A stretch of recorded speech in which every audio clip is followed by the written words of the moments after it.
Welcome everyone to the podcast. Thank you so much for joining me. I'm grateful to have you here to share insights and understandings. And today I'm taking a little of like a behind the scenes look at mediumship. And it's really about the emotional side of mediumship and kind of the energetics behind holding space for others. And this is not meant to be a podcast to uh, persuade people to not get into mediumship, but it's to talk about the balance needed in it.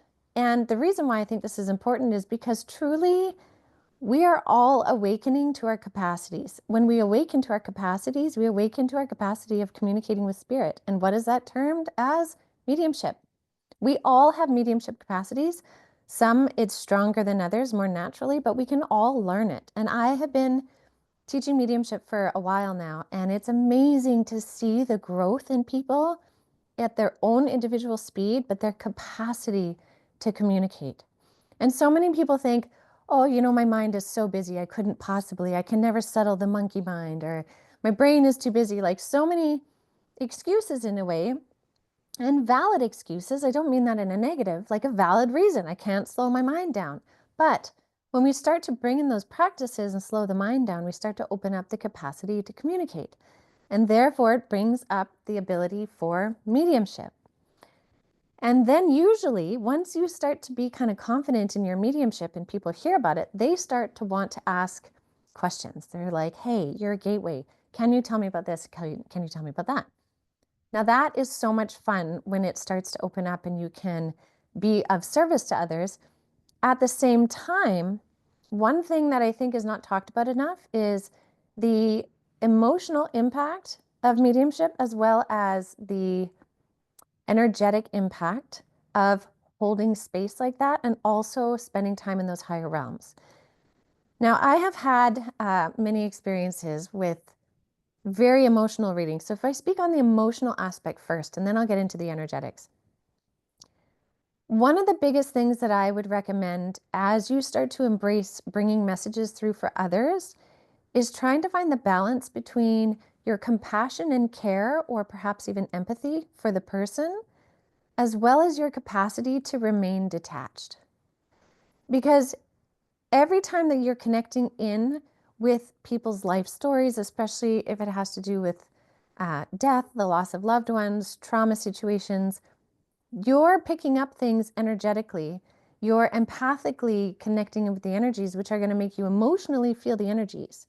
And if you are emotionally invested in every single connection that you make, that is so draining to your nervous system and to your body.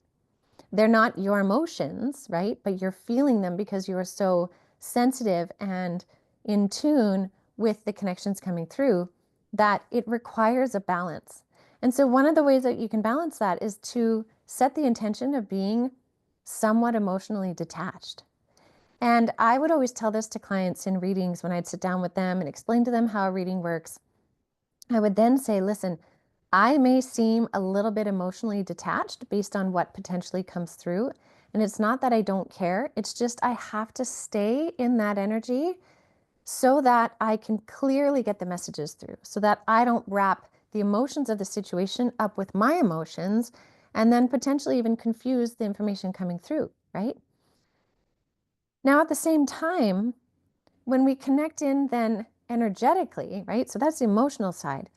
When we connect in energetically, I think what's not talked about enough is the amount of energetic exchange and energetic imprinting that happens when you are connecting in readings. And it's something that tends to kind of like creep up slowly over time, but it can reach a point in which you experience burnout. And I've done this a couple times in my lifetime, hit burnout, or even in my healing since my surgery this summer, not letting myself heal as fully as I should, and then trying to step into readings and not having the capacity, because every time you're in that higher frequency and you're connecting with another spirit and another energy in the reading, there's an energetic exchange and an energetic imprint from that person onto your body. And your body has to move through that energy. It's kind of like If you were to stand beside a huge electrical grid, like a really, really big one, right? Like a city-sized grid.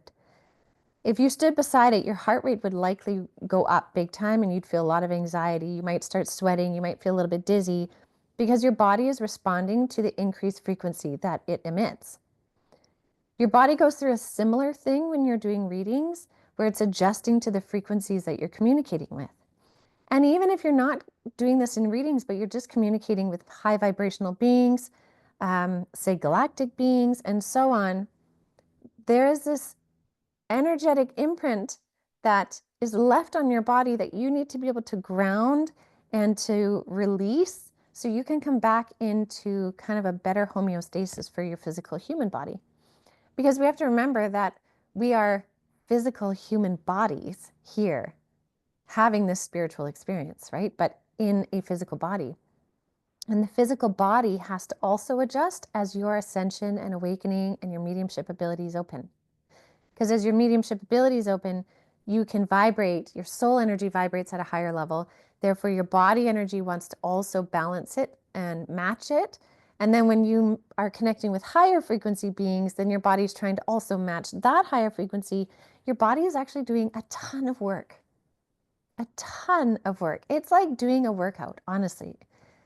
So here's the thing. If we don't realize that, and we take the impact of the energetic exchange, as well as the impact of not staying slightly disassociated or detached, not disassociated, but just detached, and we're taking on the energetic imprint, or sorry, the emotional imprint, you have those two things running through your being, which are not technically yours, but you're taking them on. That starts to add up big time. And it starts to kind of chip away or crack your life force bucket. And then your life force energy starts to kind of seep out.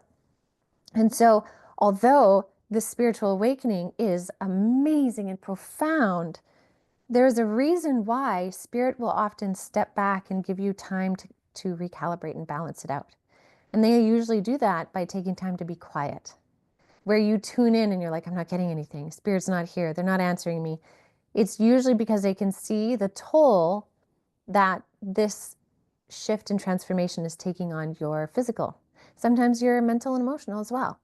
So they'll give you time to come back to your human self, where they will often encourage like play, sink into 3D things, move your body, go into your garden, recalibrate in nature so that you can bring balance into your body. Now, the thing is we have been going through such rapid awakening. And again, I've talked a ton about it, but from 2020 to 2024 was 100 years worth of growth and like evolution in consciousness. That's a lot of energetic change on the body, emotional change. And although sometimes we think, I just want it to be this way now, we don't realize that slower progressions are actually easier on the body. So we went through really fast progression. A lot of people opened up. A lot of people are in a spiritual awakening, and our bodies are trying to come online. Many have come online, but now there's this like cohesion that's trying to happen between the mind, body, spirit. And sometimes it's not seamless. Sometimes it's clunky. And sometimes if we're spending so much of our time in the worlds and realms of mediumship, of spirit communication, galactic communication, and not coming back into our humanity and nourishing the human body, moving the human body, all of those things, we start to create a disharmony. And that can just really stunt the growth and progress. And so it's really important to recalibrate for you continually. Otherwise, you can risk burnout. And the same thing goes for holding space for people too, because not only are you changing in your growth and consciousness, but tons of people around you are changing in their growth and consciousness. People are talking about it more. And that's a really good thing also. But remember, we live on a planet that is all about duality. So there's the balance that is needed. And sometimes we can spend so much time holding space for other people, whether it's in mediumship readings, channelings, spirit communication, or just holding space emotionally for people in our lives. Again, we're not recalibrating the body, which is then slowing down our ability to reach those higher levels of consciousness. So spirit is continually wanting to remind us to come back into the body, recalibrate the body, take a break sometimes from the deep spiritual practices to come back into your human self. Because here's another thing. Sometimes if we keep hesitating on those breaks and we start to reach that kind of burnout level, sometimes it'll hit a burnout level of like big health setback in order to force you to give your body time to fully catch up and recalibrate. And I mean, like I said, I've had those experiences too. So I can say that I've learned the hard way in this. And that's why it's really important to talk about that everything with spirit truly needs balance. It's so important. It needs that balance of the mind, the body, and the spirit. So something to consider. So one example of like, okay, so that's great in theory, but what would that look like, right? So say you had a spiritual group that you were going to be meeting with, or a group of people to talk about ascension and awakening. Maybe you have some readings or tarot card readings you want to do for people in a day, right? You can definitely dive in fully, and I encourage that. Absolutely. I love that kind of stuff. But at the same time, if you know that that's happening in the day, make sure you also in that day add some way to really move your body where you're just full into the movement itself, okay? Whether that's a workout, yoga, gardening. Also find time to nourish your body with good food and stuff before you go into those higher energies. It's great to go into those higher energies nourished, hydrated. And then also have a really good grounding practice after those experiences. And sometimes a great meditation after can help people feel really grounded. Sometimes not, though. I know sometimes for me, because I mean, I'm also a double air sign, so I really like being up in those higher realms, right? I love it. And it's way harder for me to come back down, especially the longer that I spend up there, it's harder to come back down. So a grounding meditation doesn't work for me actually, because I take that grounding meditation and I still stay in the higher realms. I ground my astral body, but in this higher realm, like astral world. I'm not grounding my physical body. So for me, I have to do something that gets me fully back in my body.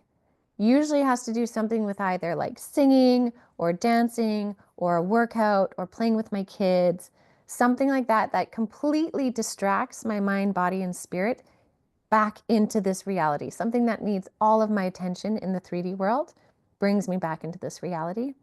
And it's really valuable to know what that is for you so that you can use that as your tool consciously to balance out the energy. Because here's the thing, when you know something, you can choose what you want to do about it. So that's why, again, this podcast is not a negative against mediumship. Obviously, I absolutely love mediumship. I love spirit communication. I talk to them every day. But it's important to recognize when you're starting to use too much energy or if it's draining your energy. And if it is, then great, you catch it. Go play with your animals, go play with your kids, go do a good workout. That is your tool to get you back into sync with your body. And those little adjustments throughout the day can help you sustain this beautiful co-creative connection with the spirit world. And that way you're not losing your humanity. And here's another thing. I remember sitting in mediumship circles a long time ago when I was still developing my gifts. And I remember some people would say that they're like, I don't even want to be on this planet anymore. I don't like being here. It's too dense. It's not fun. I prefer to spend 3-4 hours a day in meditation. And I remember thinking like, wow, that's crazy. Like they're so devoted. But what I've learned is that's unless you're living the life of like a monk, that kind of style, then you have the time and space to devote it. But if you are busy in 3D life, if you have a family, if you have a busy job, that's a lot of energy spent there. And it's probably imbalanced from your daily life, making it really hard for you to be present on this planet. And that can start to affect friendships. That can start to affect your capacity to blend, merge, have fun with your family because you're just feeling so disconnected from everything on this planet. If you're feeling that, and that's so understandable, it is a big call to get back into your humanity. It will help your mental, emotional health if you bring yourself back into what it also means to be human. Because remember, as much as we love those higher realms, we also chose to be here at this time. We really did. as much as that's frustrating. And I get it. I have asked myself that question. I even had my NDE and chose to come back. So I really know that I chose to be here. But then I've hit a bunch of health roadblocks and I'm like, why? Why would I choose these things, right? Again, we all hit those points where we're like, why am I here? You are here for a reason. And that we have to kind of hold sacred and know that, like, hey, if I am here for a reason, then I need to make the most of this. And what is in my control to change? So if you're spending so much of your time in the higher realms and meditation, maybe what you need to change is spending more time in your human self too and reconnecting with your human self. Maybe it's finding a new soul tribe here on earth, right? Maybe for you, it's the opposite. And you're like, I crave that spiritual connection, but I'm spending so much time busy in 3D, I'm really neglecting it. So then maybe for you, it's the opposite. Creating time to connect into spirit, creating sacred space, sacred rituals, sacred ceremony to get into it. The key is to finding the balance. I cannot tell you how incredibly important it is to honor the balance of the Trinity of the mind, body, and the spirit. We know about the consciousness of the mind, the capacity of the mind. Thought creates our reality. We know about the consciousness capacity of our spirit, and we're getting to know the consciousness and capacity of our bodies. This is more than just an empty vehicle that just needs proteins, fats, and carbs, right? It is a sentient energy. And so when we realize that and we balance that trinity is when we really become this high-powered human of high consciousness. And honestly, if we tap into that trinity and really harness it, we open up the connections of telepathy, telekinesis, all kinds of things. Even levitation could be possible. I can't levitate yet, but trust me, I'm trying. I can't wait to levitate. Um, but it's that trinity that's so important. And so when we come back to the original point of this conversation, which was exploring the emotional side and the energetic side of mediumship, it's really about recognizing your energy. Where is your energy being depleted? What can you do to counterbalance that? How can you open up to spirit, but then recalibrate here? Because it's going to help you go so much farther in your journey of ascension. It's going to make you a better spirit communicator, animal communicator too, really. And it'll make you a better human. And isn't that what we want? Essentially, we want that well-roundedness. We want that. That's what we crave, essentially. And so we can create that, but it's really about being aware and conscious of your capacity. Where are the limitations? How can you rebalance it? And so I think this is an important conversation to have, especially with those of you that are really diving into mediumship specifically and practicing mediumship. What is it that you're doing to balance it and to not even counteract, but just reharmonize the energetic exchange in the higher realms to balance out the energetic demand that it places on your body? So I hope this helps. I hope this is interesting. It's definitely a beautiful, heartfelt share from me and my spirit team. I know that they have really talked about how much they're seeing, how much all of you are opening up, sharing your gifts, being these divine people in other people's journeys as well. And so it's really to help comfort, guide, reassure, and kind of like a pat on the back for the work that you're doing and helping you kind of adjust a little bit. So I'll leave that with all of you for now. Thank you so much, as always, for joining. I appreciate it so much. And I will see you all next week. So have a beautiful rest of your week.